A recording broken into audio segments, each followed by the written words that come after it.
My name's Adam Bearne. I'm a volunteer firefighter and emergency medical technician with the Tacoma Park Volunteer Fire Department. So when I first came to America from Scotland about 6 years ago, I'd always been interested in firefighting and emergency management and stuff like that, but I'm a journalist by trade, my day job.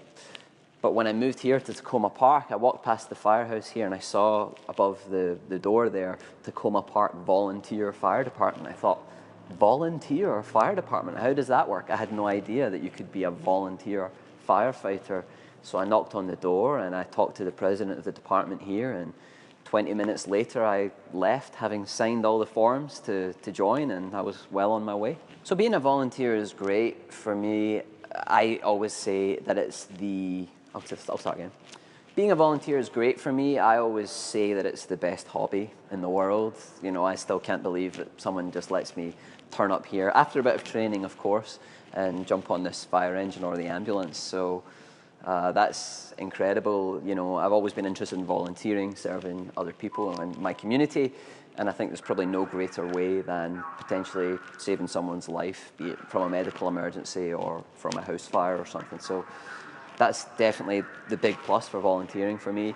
The only downside with volunteering is, of course, I'm not here as much as our career firefighters who are assigned to the station. So sometimes I hear them telling a story about a great fire that they went to, and of course I was stuck at work, so I missed out, and sometimes that's a little frustrating. Well, when the Tacoma Park Volunteer Fire Department started in the late 1880s, I imagine it was probably similar, because people there, they didn't have any fire apparatus, they didn't have any knowledge or experience of firefighting, but they decided to come together, acquire a piece of fire apparatus, and really learn how to be firefighters so that they could serve their community. I imagine in Tanzania, maybe where resources are a little scarcer, it's obviously maybe more difficult to acquire the fire apparatus, but I know that some departments in the US and elsewhere will donate older fire equipment which they're retiring to developing countries. So perhaps that would be one way of people in Tanzania and across Africa acquiring fire equipment. Then, of course, you have the internet, which is a fantastic resource. I mean, of course, we have lots of great drills here. We have a whole training academy where we go to learn how to be firefighters. But we really learn a lot of things online. We look at other departments across America, in other countries, to see what they're doing and to learn from them. So perhaps that's one thing that people in Tanzania could do. Well, obviously, in the case of a big fire, that's obviously quite a serious situation. And if you don't have the training, we would never recommend anyone try and go into that building to help. For someone with no training, the best thing you can do is help clear the area, making sure that it's clear for firefighters who do arrive, and also stopping people from maybe re-entering the building. That's a problem that we encounter sometimes with people trying to go back in to save belongings, or perhaps people, family members, etc., who are trapped inside. That's obviously not a great thing to do. So if you can keep people outside, that's the best thing. That's the best thing possible. And then obviously knowing how to contact the emergency services, knowing how to get them to the scene, and keeping that scene clear for them is the best thing you can do. In the case of a smaller fire, you know, fire extinguishers can be great, you know, throwing a bucket of water on something, you know, as long as it's not burning oil or something, that can also be good. But you have to be very careful that that doesn't get out of hand, and often contacting the fire department first before you try and tackle the fire yourself is the best option, so that they're already coming in case you can't put the fire out. Well, I would never advise anybody to go into a burning building without the proper training and the safety equipment that we have. You know, obviously we have our turnout gear, which protects us from the heat. We have our breathing apparatus, which protects us from the smoke.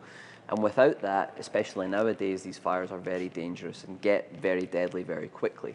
Now, obviously, we're trained to throw ladders to windows to help people who might be trapped up there.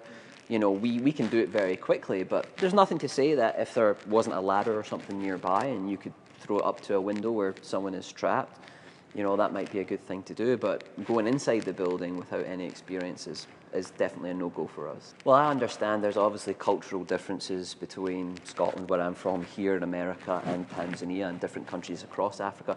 But I would say that fire safety is probably everybody's responsibility, you know, and something that we always encourage just regular families to do here, mums, dads, grandparents, is come up with a fire escape plan, so that if there was a fire to break out in the home, the people, and especially the children, if they can't get in contact with the adults, know how to get out of the home. And that's something that we hope people would practice once or twice a year. So even despite cultural differences, perhaps that's something that women in Tanzania could learn, could do with their children, learning and practicing with the children what to do in the event of a fire, teaching them to crawl low on the floor to get beneath the smoke, having them point out different ways of getting out of the house so that they know, even if mum's not around, even if dad's not around, if there's a fire, that they know how to escape and how to get outside safely. Well, for that reason, children are naturally inquisitive. Maybe teaching them about how to use a fire extinguisher at an early age is not a great idea. But practicing a fire escape plan, if that's something you teach them, hey, if they take the initiative to pretend there's a fire in the house and pretend that they have to crawl low under the smoke and pretend like maybe they have to exit through a window on the ground floor or something like that, that's absolutely fine if they want to play, so that, if in the unfortunate case that there was a fire in their home, they would be ready, they would have practiced. So I don't think there's any age which is too young to learn fire escape planning at home. Well, thinking about probably the longer response times that the fire department and the emergency medical services have in Tanzania, I would say that learning good first aid is probably vital. You could learn, say, if someone had a life-threatening bleed, how do you stop that bleed? Because by the time an ambulance turns up, perhaps it would be too late if you hadn't done anything. So if you learn basic first aid, you would learn how to stop that bleed, or you would learn how to help someone who's having trouble breathing or something like that, until the ambulance can arrive to provide more professional help.